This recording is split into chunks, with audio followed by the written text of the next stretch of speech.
అందరికీ నమస్కారం అండి. దుర్గా టైలర్ ఛానల్కి స్వాగతం. నా పేరు నారాయణ.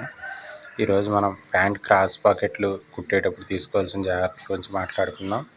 ముందుగా ఇలాగ కావాల్సినంత పొడవు వెడల్పు తీసుకోండి. ప్యాంట్ పాకెట్ 12.5 పొడవు ఉంటే సరిపోద్ది.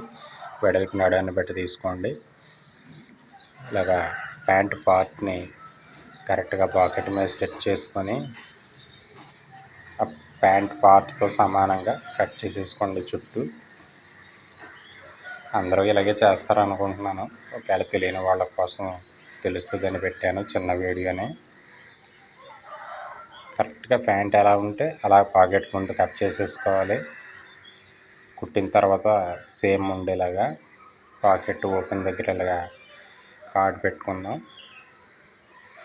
ఇట్లా పాకెట్ని 2 పాకెట్లని అలా తీసేసి ప్యాంట్ పార్ట్ని పెట్టి క్రాస్ పాకెట్ మార్కింగ్ వేసుకుంటాం కదా, అక్కడ మనకు కావాల్సిన విధంగా ఖర్చు ఉంచుకొని పాకెట్లను కూడా తీసేద్దాం. ఇది ఎందుకంటే 2 ప్యాంట్లు ఒకే విధంగా 2 పాకెట్లు రావడం కోసం కరెక్ట్గా వచ్చేస్తుంది. తర్వాత ఇలాగా పాకెట్ సంచులు తయారు చేసేసుకుందాం. అంటే నాకు సేమ్ క్లాతే వచ్చింది. పాకెట్ క్లాత్ పైన ఈ విధంగా వేసేయచ్చు.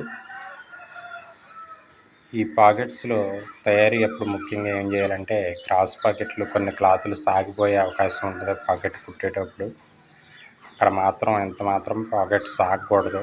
సాగితేనే పాకెట్ లూజ్ వచ్చేస్తుంది. సాగకుండా జాగ్రత్తగా చేసుకొని అలా టాకాలు కొట్టేటప్పుడు కూడా కింద ఉన్న పాకెట్ క్లాత్ కొంచెం లూజ్ అనిపించాలి తప్ప ప్యాంటు పైన పాకెట్ ఓపెన్ మాత్రం లూజ్ రాకుండా జాగ్రత్త పడాలి. అప్పుడే తొడుక్కున్నప్పుడు లాగి పడితే ఇదే క్రాస్ సాగకూడదు అంటున్నాను. సాగే ప్యాంట్లకి జాగ్రత్తగా సాగకుండా కుట్టండి. సాగకుండా కుడితే పాకెట్ లాగి పట్టుకుంటుంది కరెక్ట్గా. ఇది సాగితే పాకెట్ ఓపెన్ అయిపోద్ది తొడుక్కునేటప్పుడు. ఇలా సేమ్ వచ్చిన వాటికి ఈజీయే, సేమ్ రాని వాటికి మామూలుగా పీసు లోపలికి తిప్పుకుంటాం కదా, అలా కుట్టుకోవచ్చు. అదైతే సాగే అవకాశం చాలా తక్కువే ఉంటుంది. సేమ్ క్లాత్ వచ్చినప్పుడు ప్యాంట్లు గట్టిగా ఉంటాయి, పాకెట్లని సేమ్ క్లాత్ వేసేస్తాను. రైట్ సైడ్ పాకెట్ ఇలా పైనుంచి కుట్టుకుంటున్నాను, సాగే క్లాతులకి మెలికలు రాకుండా ఉంటుందని. అలాగే లెఫ్ట్ సైడ్ పాకెట్ కూడా పైనుంచే పై కుట్టేస్తాను. ఈ కుట్లు వేసుకున్న తర్వాత పాకెట్ ఓపెన్ మార్కింగ్ చేసుకొని టాకా కొట్టుకుంటాం.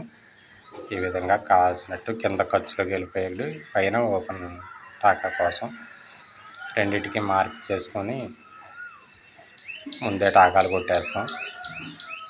ఈ టాకాలు కొట్టేటప్పుడే కింద పొర కొంచెం లూజ్ ఉండాలి, పాకెట్ టైట్ ఉండాలి. అది మాత్రం ముఖ్యమైన విషయం. ఈ విధంగా కుట్టుకుంటే పాకెట్లు చాలా బాగుంటాయి. నా వివరణ నచ్చితే లైక్ చేయండి, నా ఛానల్ని సబ్స్క్రైబ్ చేయండి, షేర్ చేయండి. ఉంటా ఫ్రెండ్స్.